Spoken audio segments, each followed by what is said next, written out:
En historie, som er lidt pinlig, men også lærerig.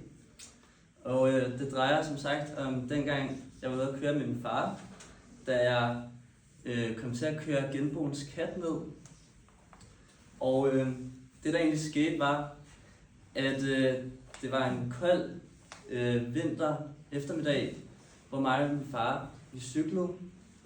Og ud af det blå, så hopper genboens kat foran min cykel, og jeg kører ned. Ja. Var det fordi, at katten var skingrende skør, eller var den selvmordstruet? Nej, det var den ikke. Det stakkels kræ katten var simpelthen blindet af cykellygterne, som et dørdyr, der er fanget af billygternes lygter. Men ja, men det der egentlig skete, var at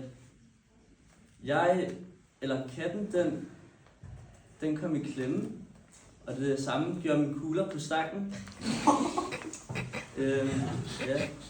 Men jeg er egentlig ikke kommet for at tale om katte og kugler. Nej, jeg er faktisk kommet for at tale om cykellygter. Faktisk er jeg kommet for, bare cykellygter.